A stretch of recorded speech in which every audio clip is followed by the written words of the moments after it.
good morning. Happy Sunday morning.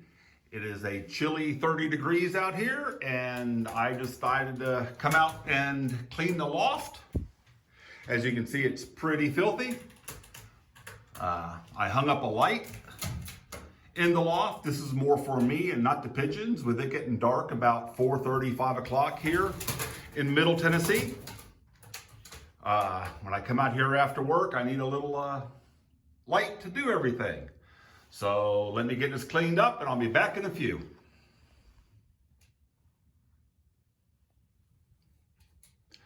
Okay, got the floor all scraped, got the perches scraped down, cleaned out the boxes a little bit. These two birds are pretty upset with me, but I just wanted to go over with a little bit what I used to clean the loft.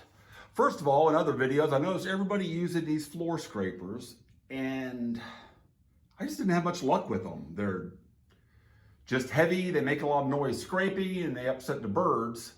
So I found that black thing there, and that is used when painting. It's in the paint section. You can trim, so you can hold it up against like the baseboard when you're painting, kind of a paint barrier.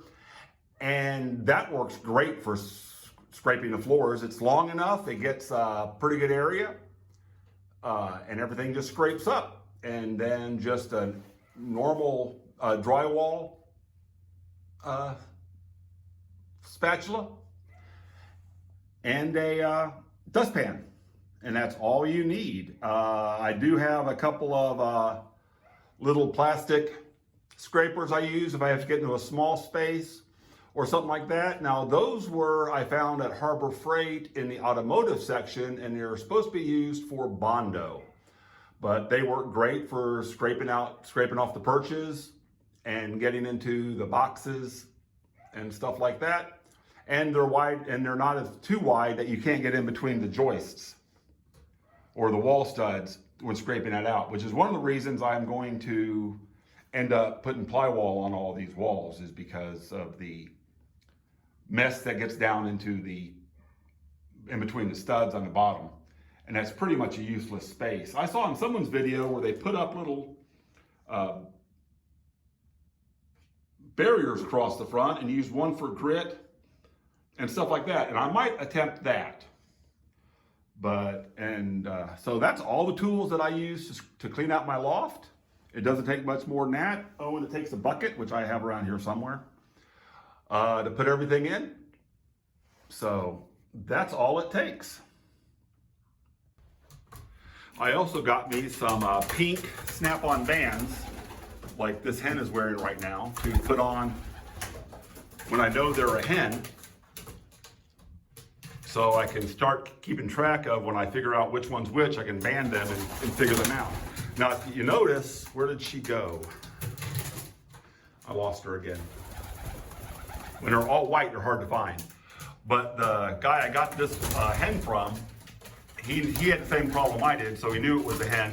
So if you notice on her tail, he put a spot of black paint so I can mark her as a hen. And the cock she came with is, I don't see him out there. He must be on one of the nests. So I don't see the cock that she came with. Oh, there's the cock that she came with right there. So I know he's a cock, and he's actually the only bird that I have in my loft that was banded when I got him. All these other birds were unbanded. They just came from lofts where they didn't band their pigeons. They just flew them for fun and things like that. So so I have no idea on pedigree of any of these pigeons.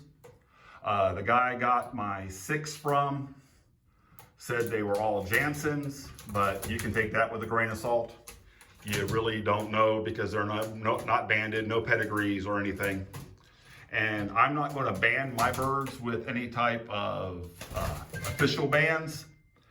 I have my own personal bands made up for Rich on Life lofts, and they're just numbered 1 through 100. So I'm just going to band them and keep them track that way. Now, as I got each pigeon, I put a black snap-on numbered band on each one. And that is how I'm keeping track of the pedigrees starting out, and then from now on, they'll all go on the personal bands. Well, you guys have a great Sunday.